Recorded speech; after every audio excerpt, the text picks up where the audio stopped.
Okay, what about this one here? I want to watch this. All right. The most OP items in Phase 2. I think this is relevant to us. We'll go ahead and we'll watch this. All right, here we go. Rogues are crying. Yeah, I don't know. I feel like in general, like people... I don't think the spy add-on is that bad. Like, obviously, it might give people a slight advantage, but I think the whole idea of, like, trying to just, like... I don't know. Like, I'd have to, like, write down, like, what my thoughts are because it's kind of hard for me to express them just, like, speaking. But while it's bad, I don't think it's bad enough to be removed from the game. So that's basically the way that I look at it. It's not ideal, but it's not terrible either. Okay, let me see here. Yo guys, punk out another video. Phase 2. We're so close to PvP finally being a crucial element of the endgame experience in Classic. New boss fights, world PvP to look forward to, but I mean, come on. There's something a lot more important than those two, right? Okay. Loot, epic bounty, purples in your backpacks. Items, items, items. The only thing we actually care about. The rest is just a path towards the item of your desire. Now with Phase 2's release, it's not like we're getting a new raid tier unlocked, but even though that's the case, there's actually a ton of new insanely powerful items ready to be claimed with this patch, and I mean tons. We've got 2 new world bosses with decent loot tables containing some very strong items, and of course the PvP ranking system, which packs a good old punch, giving you access to 2 entirely new class. Yeah, the gear's fucking sets, ridiculous. The blue and epic PvP sets, and of course the weapons at the top rank. So that's the concept of this video. Let's go over the absolute top best in show items newly available in Phase 2 of Classic WoW. Okay. Here's the best items of Phase 2. Let's get into it. Alright, so first let's cover Azergos' loot table. You guys all know what Azersong Mageblade is, right? That one sword that every single caster is trying to get. Yeah, I'm aware of what sword that is. I'm fully aware. Molten Core.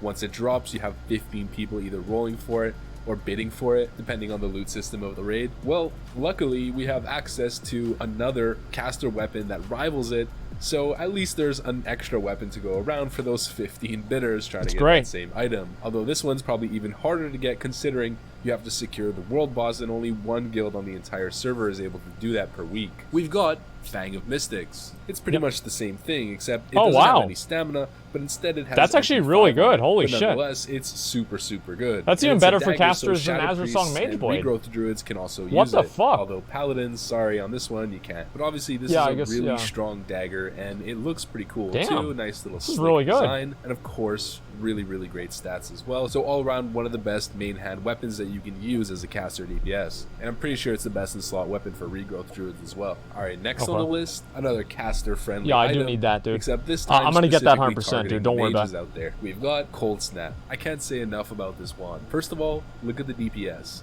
The speed is really nice, and 85 DPS, 7 intellect, and most importantly, plus 20 increased frost spell power damage. Plus 20, that's pretty much double the Bone Creeper Stylus. This is the best wand that you can get for a really long time, pretty much until mages are going fire once AQ40 hits. The ZG wand, the AV wand are still worse than this. It's ridiculously good, and frost mages are going to be trying to strangle each other to get their hands on this one. How often do these world bosses respawn?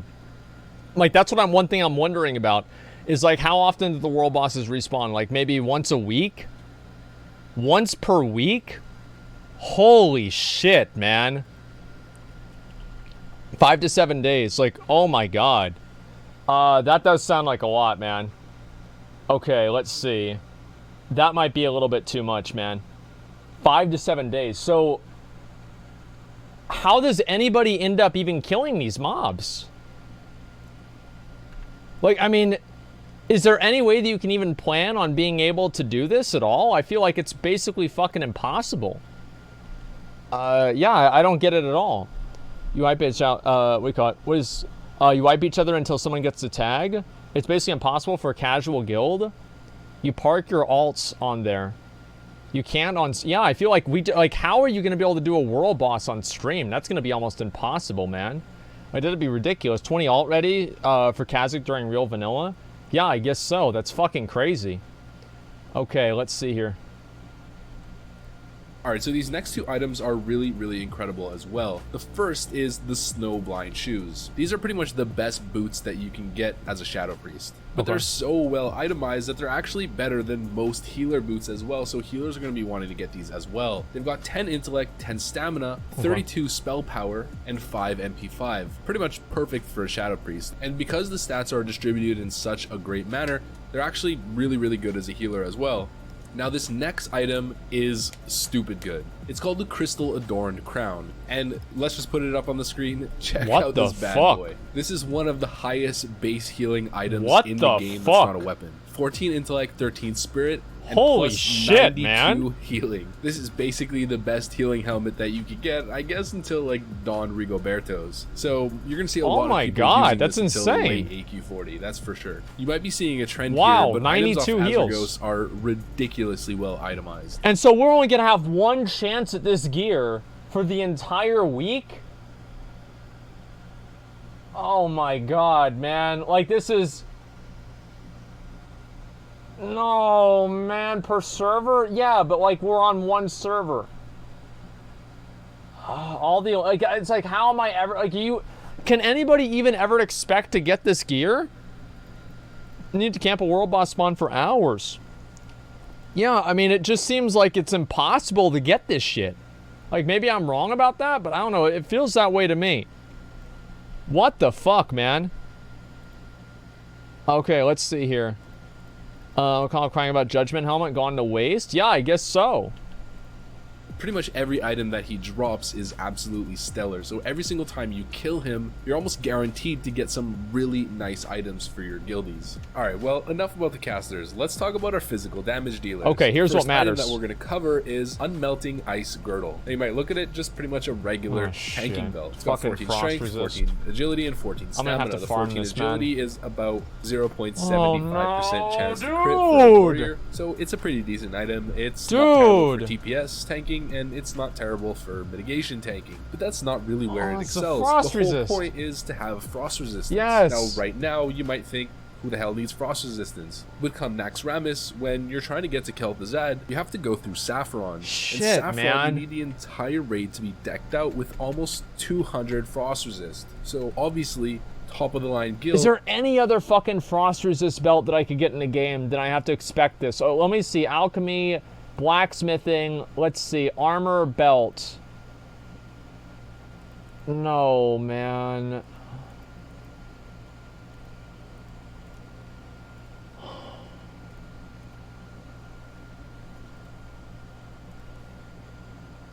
Leather belt and Skolo? Oh, dude, that doesn't sound good to me. That really doesn't sound good to me. Fuck, dude. This is ridiculous. Are going to be trying to get these on their main tanks. It's going to be a huge priority. Azurgos gives you access to some pretty nice frost resistance items, wow. And then the Emerald Drakes, when they come out, are going to give you nature resistance. So here are some nice items that will be worth it in the long run before you're heading into the later raid tiers. So this item's definitely that's terrible worth for tanking. All right, well, who cares about tank items? Who cares about resistance items, right? Yeah, true. Let's talk Fuck about it. that sweet melee DPS or hunter item. All right, here's my shit. Puissant Cape. Puissant is a French word for powerful or power force. So the Cape of Force, the Cape of Power. Puissant Cloak Is really solid. I need this. It gives 12 stamina, 40 attack power flat, and it's 1% so good. chance to hit. Rogues and warriors are salivating at Face the idea gonna be worse of than our getting hairlines. this True, cloak. If Rich. you look at the Cape of the Black Baron, it gives this is so 20 bad, attack man. power and 15 agility. This is Kinda so comparable, bad. Close to the amount of attack power for rogues, since agility gives you AP, and for warriors it's almost 1% chance to crit and 20 attack power. So it's pretty damn good. But the Puissant Cape is much better, dwarfing the AP that you get, and on top of that giving you a chance to hit, which is the most important thing on a dual wield melee DPS. And if we compare it to Cloak of Firemoth, which gives 50 attack power flat, you're trading 10 attack power for 1% chance to hit. I'd say for rogues and Fury warriors, definitely a worthy trade-off. So I don't really have to say too much about this thing. If you get it, oh you're my probably god, gonna hold onto it till AQ40 or Nax. Definitely. Dude, like, this cloak is like better than any, like, it's better. Is there anything in BWL that can even compare to this? I'm pretty sure there's not. Like, let me see. Is there any cloak in, like, back? Cloak of the Brute. Okay, that's a fucking caster cloak. The Fire Maw cloak?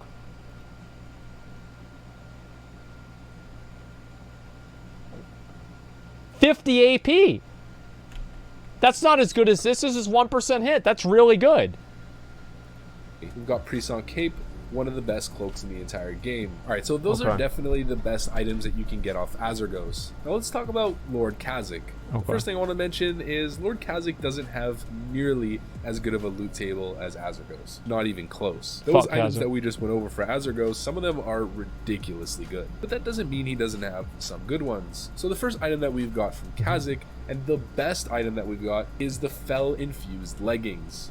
I mean, guys, look at this. Shadow Priests, Warlocks, this is what you want. 21 stamina and 64 increased shadow spell power. Kind of similar to the leggings of the Festering Swarm that we see off Battleguard Sartura in AQ40. So we're going to classify these legs as AQ40 equivalent. Pretty much every single time you're killing Lord Kha'Zix, everyone's just hoping that these drop. Even if you aren't a Warlock or a Shadow Priest, you're saying, man, I hope those drop because... I'm not saying that, dude. Unless I'm on my Warlock or Shadow Priest. Listen, if these drop...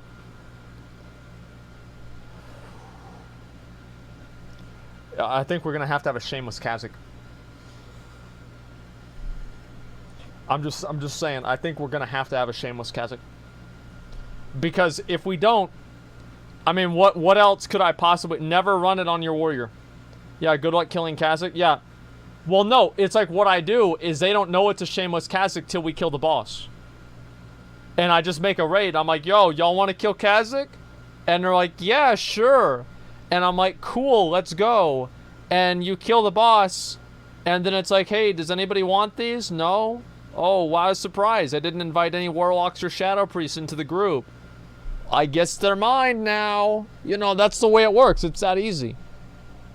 They're just so above and beyond every other item that drops off Kha'Zix that if they don't drop, it's disappointing. Okay, so the next one off Kha'Zix is called Blacklight Bracer, and it's a cloth wrist guard that has 13 intellect, 11 stamina, and 8 spirit with 1% chance to spell crit. So bracers with spell crit are pretty much unheard of, or even spell hit. There's only a couple in the game, and they're very highly sought after. There's the spell hit bracers from Blackwing Lair, and there's the crit bracers, which are best in slot for pretty much everyone, at least once you hit your hit cap, from Naxxramas. But until then, these are what you get. So as a fire mage, or even as a frost mage, although I'm not sure you'd be prioritizing critical strike over spell power as a frost mage, these are pretty interesting. And of course, as a paladin, paladins definitely love these as well. They're not necessarily the greatest. If they had spell power on top of the spell crit, they'd be absolutely ridiculous, but they're interesting. Some of the only bracers with crit on them, and definitely worth mentioning. Alright, so this next item that's pretty average again, but definitely worth mentioning, especially for PvP, we've got Flayed Doomguard Belt. Well, the reason why it's kind of average is because it's leather, and we all know elemental shamans and boomkins are not necessarily the most highly viewed specs, but this belt is really good. It gives you really nice base stats, 18 intellect and 18 stamina, which is really high. Improved chance to crit with spells by 1, and damage and healing on your magical spells by up to 4. That's Star Chicken's spell power's a little bit low, but the base stats are super high, and that's why it's so good in PvP. So obviously Boomkins and Elemental Shamans are not super viable in raiding, Boomkins more than LAs, but they're both really, really good classes when it comes to PvP, especially Elemental Shamans. And they're looking for literally any item that has spell power and crit on it, so this is pretty much perfect for them. And obviously, Paladins can definitely benefit from this belt as well. You'd be dropping a ton of raw healing power, considering some belts have like plus 50 healing on them, but crit is super important, and depending on how the Paladin wants to itemize, it's definitely a pretty decent Holy Paladin belt. Now, these next two items I'm just going to mention here really quick at the end. They're definitely quite relevant. So Lord Kha'Zix drops Eye of Shadow, and Azergos drops the Blue Dragon Sinew. Both of these are the quest items that are related to the Rockdalar, Lockdalar, Benediction, and Anathema. Who gives a fuck about that? We're gonna be able to get those items anyway. Who cares? Like, we already have both of these in the game. If you don't have an Eye of Shadow and you have your fucking the thing from the boss in the Eye of Divinity, you are lazy. You know what you do? The first thing you do, if you get the Eye of Shadow, you say, listen, bro, like, I'm calling in all the favors right now, man. Come help me get the Eye of Shadow. Or if you want to get the Mature Dragon Sinew, you go over to Winter Spring and you get that shit done, man. You have to do it. Like, that's the secret.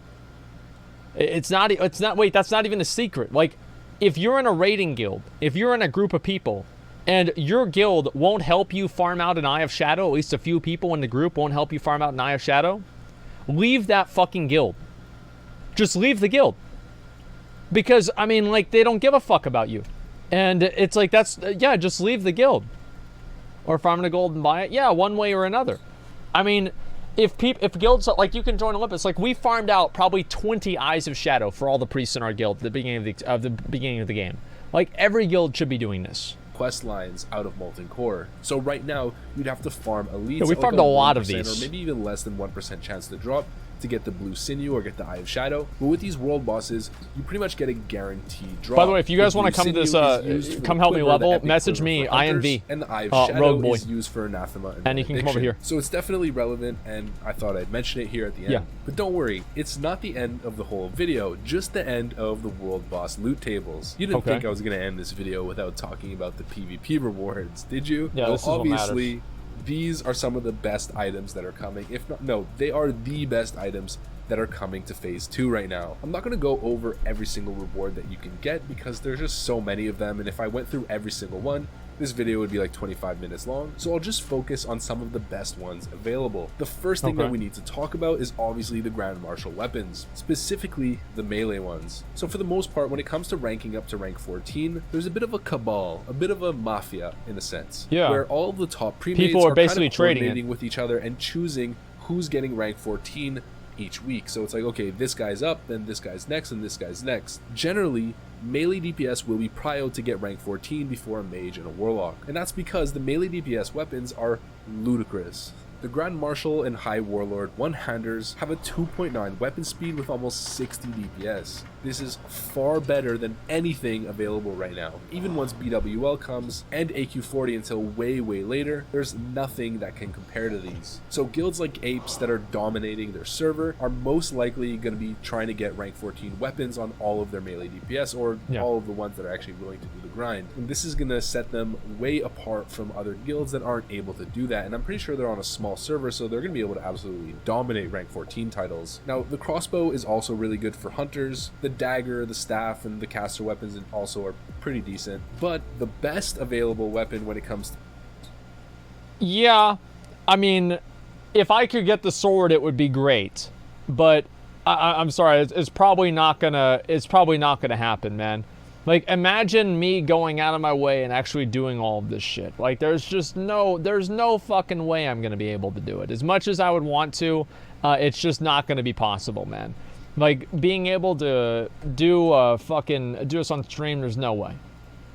Being a caster is for sure the one-handed healing mace. This thing is a monster. 134 plus healing and 6 MP5. Holy shit. Absolutely ridiculous, guys. This is pretty much the best healing weapon that you can get until Cthulhu. It's an absolute beast. And of course, if you're a melee DPS who's focused on PvP... Dude, people are getting a hard-on over fucking the Azure Song Mageblade that gives you 40. People are getting excited over 40. Bro, this is 134. Oh my god, man. This is crazy. You know, if I had delayed streams, you could do that. No, I'd rather just not. Like, delayed streams suck.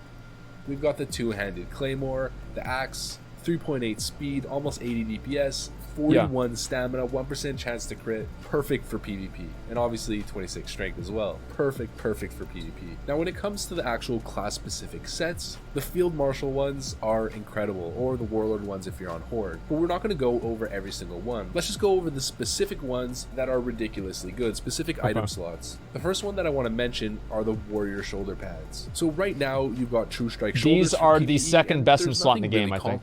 There's no nice plate shoulders that'll give you pretty much everything you need. The only reason this is actually a really good item is the fact that it looks cool. Like, people need to remember that. I think so many people forget how important it is to look cool. And it's like nobody understands that anymore in the game. Like, nobody gets it. They don't have any idea. You're gonna farm on or off stream? No. Like, I don't have time for that. Fuck no. How am I gonna have any time to do that? If somebody else wants to message me INV for an invite, please message me INV for an invite. We're trying to get as many people here as we can. speed, strength, agility, stamina, and increased hit or crit. But the field marshal ones are definitely Yeah, you don't there. look good, you They're can't very play good. similar to the tier 2.5 Conqueror with 18 strength, 16 agility, which is almost 1% chance to crit. Yeah, on a I mean, this warrior, is 23 ridiculous. stamina and 1% chance to hit. These shoulders are absolutely incredible. They're fucking Far beyond ridiculous. anything that you can get The legs until are really good, 840. too. The next item that I definitely want to put a highlight on is pretty much the entire rogue set. The rogue set is disgusting, guys. I'm just gonna put it up here on the screen. Look at all the agility, hit, and crit on pretty much every single item. It's perfectly itemized. And next, we've got the hunter set. Most of it is great, but the one item that I want to put emphasis on are the gloves. We've got the Marshal's chain grips, and if you look at the equip outside of all of the stats, it says increases the damage done by your multi-shot by 4%. So you have an item that increases the damage of your multi-shot by a percentage-based value. That's super insane. And these are pretty much the best gloves. That is really good. What the fuck? For PvP and PvE in the entire game. It's kind of like how every single hunter right now is absolutely gunning for 8 of 8. So somebody says item level says 74, but isn't 60 the max level? But how does it work different? No, the item level is the budget of the amount of stats that's on the item. That's something that's separate than the item requirement to equip it. So there's item levels that go all the way up to what do you call it? They go all the way up to like 88 or something like that.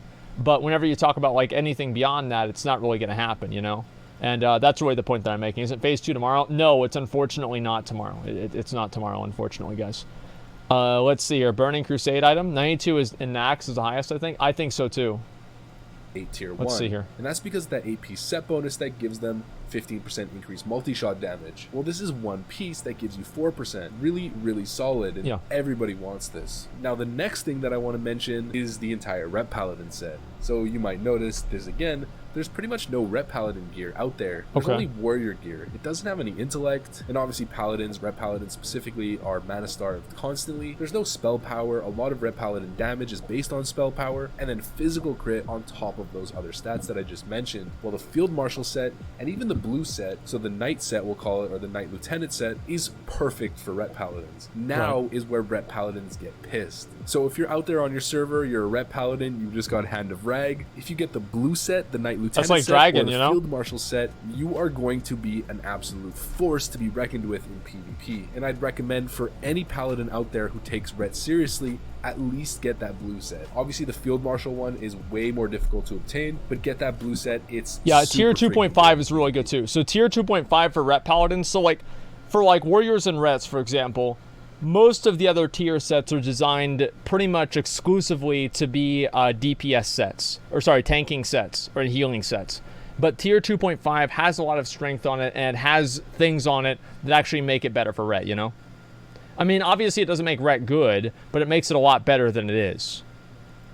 Alright, now when it comes to the blue sets, I don't want to go in too much detail talking about them because this video is going to take forever. But let's just highlight 2 specific items that really pop. And also keep in mind that pretty much all the blue sets are quite good. We're talking about the Mage and Warlock shoulder pads. There are no shoulder pads in the entire game until Rime Covered Mantle, which is highly sought after and highly rare, of Gluth and Naxxramas that give you spell power and crit. Mage tier 3 I believe only gives you 36 spell power. Mage tier 2.5 gives you spell penetration and spell power. And Warlock tier 2.5 is probably better considering Warlocks need hit. It gives spell power and hit, which is much better than the Mage alternative. But the Lieutenant Commander shoulder pads for Mages and Warlocks give you spell power and 1% chance to crit. Now you might think the spell power is a little bit low, but if you combine it with one other item, the Mage for example, where you get the boots, which have spell power and hit, you get the 2-piece set bonus, which is plus 23 spell power. That puts each item to above 20 SP, plus 1 crit, plus 1 hit. This is the best way to itemize on a Warlock and Mage specifically until Nax. So if you're tryharding on a Mage, you don't even necessarily need to hit Field Marshal. Just getting the blue set is all you need. 2-piece blue set or the 2 specific piece blue set. I don't know if I want to equip a blue set though, man. That's the thing. I'm just item that we're going to cover. I don't know if I want to deal with that. The Warrior helmet is kind of like a ghetto version of the Lionheart helm. It gives strength, stamina, 1 hit, 1 just crit. Get the Lionheart helm. It's easy. Yeah, just get the Lionheart helm. Don't feel like getting Lionheart helm because you're super lazy. Although get Lionheart helm. Don't be a fool. This is a good alternative, and obviously it's great in PvP considering the fact that it is stamina. And honestly, I would also use this in my tanking set, or at least my TPS tanking set. Really strong base stats with the strength and stamina, crit and hit. This is a stellar helmet to use, especially for dual wield or fury tanking. So there it is, friends, some truly epic Holy rewards, shit, and dude. I mean really stellar items, right? I'm Yeah, sure they these didn't items are disappoint. ridiculously These new items fucking give you good. something to chase after, something to look forward to, I'm sure, especially the PvP rewards, since anyone can get them. Of course, the rank God 14 damn. weapons are a ridiculous grind, but the blue PvP set is quite viable for even your average gamer, and some of those sets are really top quality. So get out there, guys, get with your guild, battling in the open world to secure some world boss epics for the squad, or get out on the battlefield. I just like, throughout the I mean, week I to guess climb it's through because the we're on ranks a and really big unlock server, access you to the know? Knight's quarters for your awesome PvP rewards. If you like this video and want to see more like it, make sure to leave a like, comment, subscribe, of course, you know the drill, soldiers. Make sure to hit the notification bell to be notified every single time I post a new video straight out of the render oven. And with that said, thanks for watching, and I'll see you on the next one. Peace. Okay. I think this is a good video. I agree with a lot of the things that he's saying in the video, like especially with the gear. Like this Warlock gear is fucking ridiculous. Like I didn't even know that at all. That is crazy. Asmongold's a shadow for himself in terms of dedication. Well, no, I'm not really a shadow or anything like that. It's more that my focus on like my dedication is more to my stream. I wake up at 7 or 8 in the morning every single day to stream. I'm dedicated to my stream. I can't live my life trying to be dedicated to achieving items that I already had in a game 15 years ago, right? It's just not,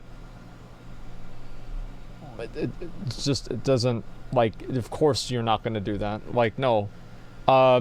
And so, yeah, I'm just more dedicated to my stream now than I am to, you know, farming out items.